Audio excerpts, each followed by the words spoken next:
Hello and welcome to Lavneesh sir की class.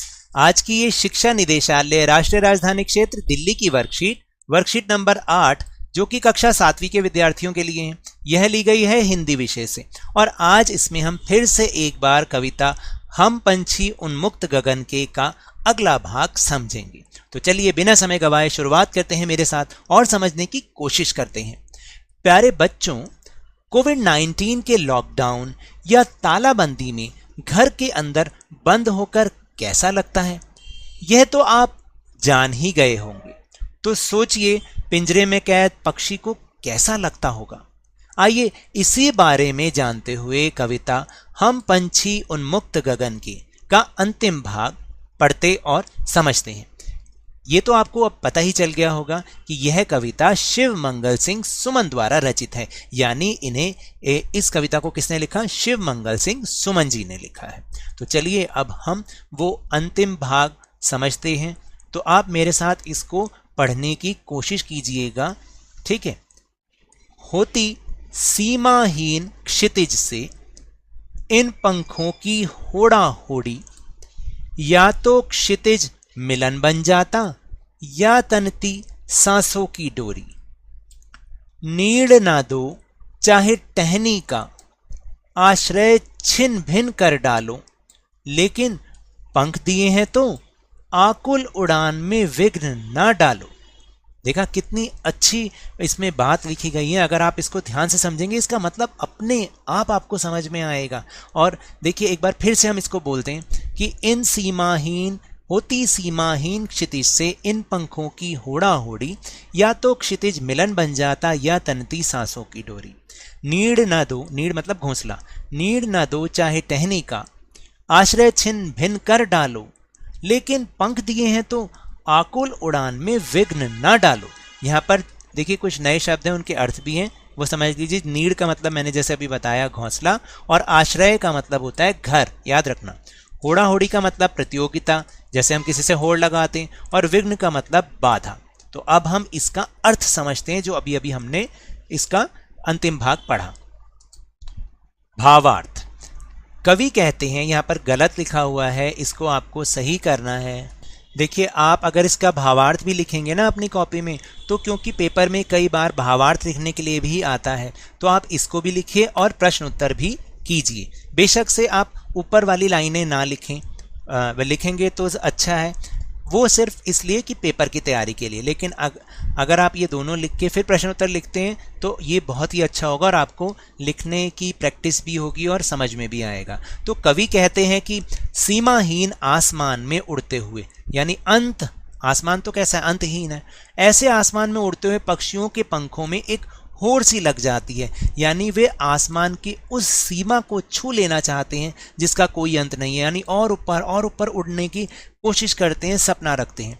वे आसमान को छूने की इच्छा रखते हैं, चाहे फिर इसके लिए उन्हें अपने प्राण ही क्यों ना गंवाने पड़े, क्योंकि जब पंछी आज़ाद गगन में उड़ता है तो वो उड़ना चाहता है और उड़ना चाहता है। पक्षी कहते हैं कि चाहे उन्हें घोंसला बनाने के लिए पेड़ की डाली मत दो, चाहे रहने का स्थान भी तोड़ डालो, परंतु भगवान ने जब हमें उड़ने के लिए पंख दिए हैं तो हमारी उड़ान में किसी भी तरीके की बाधा मत डालो, है ना। क्योंकि पक्षियों के क्या है? पंख हैं, और पंख उड़ने के लिए होते हैं, ना कि उसको हम पिंजरे में कैद करके रख दें और वो उड़ना ही भूल जाए। तो ऐसा हमें कभी नहीं करना चाहिए, क्योंकि भगवान ने, ईश्वर ने हमें सबको कुछ ना कुछ दिया है और उसका हम प्रयोग हमें करने देना चाहिए। तो चलिए अब ये जानने के लिए कि हमने क्या सीखा, कुछ प्रश्न उत्तर हैं और उनको करने की कोशिश करते हैं। तो पहला प्रश्न है कि पंछी उन्मुक्त रहकर अपनी कौन कौन सी इच्छाएं पूरी करना चाहते हैं। कौन कौन सी इच्छाएं हैं ताकि वो आज़ाद होकर पूरी करें।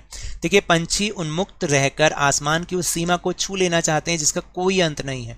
वे आसमान को छूने की इच्छा रखते हैं, फिर चाहे इसके लिए उन्हें अपने प्राणी क्यों ना देने पड़े। पेड़ों की ऊंची ऊंची डालों पर वे अपना घोंसला बनाना चाहते हैं। वे इस पेड़ से उस पेड़ पर स्वच्छंद होकर, यानी बेफिक्र होकर उड़ना चाहते हैं। फिर प्रश्न नंबर 2 है कि पक्षियों को पालना उचित है अथवा नहीं। अपने विचार लिखिए। देखिए इसमें आपके विचार बहुत मायने रखते हैं। मेरे विचार से तो पक्षियों को नहीं पालना चाहिए, क्योंकि इसके लिए हमें उन्हें पिंजरे में कैद करके रखना पड़ता है, जो कि उन्हें अच्छा नहीं लगता। जिस प्रकार हमें कैद में रहना अच्छा नहीं लगता ना, आपको लॉकडाउन में अंदर बंद रहना अच्छा लगा था, नहीं लगा था ना, तो उसी प्रकार पक्षियों को भी कैद में रहना अच्छा नहीं लगता। फिर तीसरा प्रश्न है, निम्नलिखित शब्दों से वाक्य बनाइए। देखिए ये तो बहुत आसान है। जैसे पहला है घोंसला, तो अब आपको इसको एक वाक्य में प्रयोग करना है इस शब्द को। जैसे मेरे घर की बालकनी में चिड़िया ने एक घोंसला बनाया है, तो आप कोई और भी वाक्य अपने पसंद से, अपनी मर्जी से, अपने विचार से भी बना सकते हैं। फिर है घर, तो मेरा घर सबसे सुंदर है। ठीक है। बाधा मतलब मुश्किल, आपको निरीक्षकों के काम में बाधा नहीं डालनी चाहिए। आपको मतलब ये कहा गया है कि जैसे किसी व्यक्ति को निरीक्षक यानी कोई भी अगर कोई चेकिंग करने आ रहा है तो उनके काम में बाधा नहीं डालनी चाहिए। या हम ये भी लिख सकते हैं कि हमें किसी के काम में बाधा नहीं डालनी चाहिए। और प्रतियोगिता, कल मुझे एक दौड़ प्रतियोगिता में भाग, मैं यहाँ लिख देता हूँ, लेना है। ठीक है। आप ये भी लिख सकते हैं कि नीरज चोपड़ा ने भाला फेंक प्रतियोगिता में भाग लिया था या पुरस्कार जीता था, ये भी लिख सकते हैं। जैसे अभी अभी हुआ ना, नीरज चोपड़ा ने भाला फेंक प्रतियोगिता में स्वर्ण जो पदक जीता है।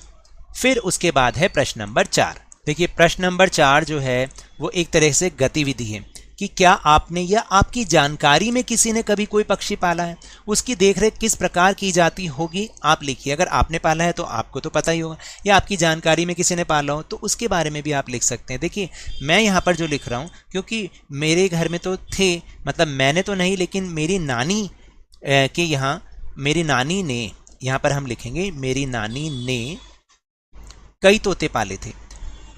फिर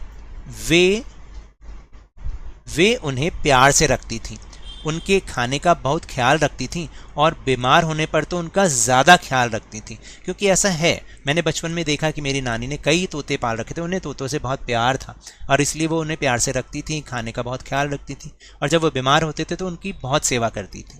तो ये तो थी आज की वर्कशीट। अगर मेरे इस तरह समझाने से अब आपको समझ में आने लगा है तो इस चैनल और वीडियो को लाइक दीजिए, और इस वीडियो पर कम से कम 1000 लाइक तो बनते ही हैं। इसको शेयर कीजिए, सब्सक्राइब भी कीजिए, और जल्दी से जल्दी लवनीश सर की क्लास की चैनल के सब्सक्राइबर को 50K तक पहुंचाएं। और याद रखिएगा, घर से बाहर निकलते समय मास्क जरूर लगाएं, नियमित रूप से अपने हाथों को साबुन और पानी से धोते रहिए, और जब भी आपकी बारी आए कोरोना का टीकाकरण ज़रूर कराएं, क्योंकि कोरोना को हराना है और ज़िंदगी को एक बार फिर से सुहाना बनाना है, और उसके बाद स्कूल भी जाना है। इसी उम्मीद के साथ बहुत बहुत धन्यवाद।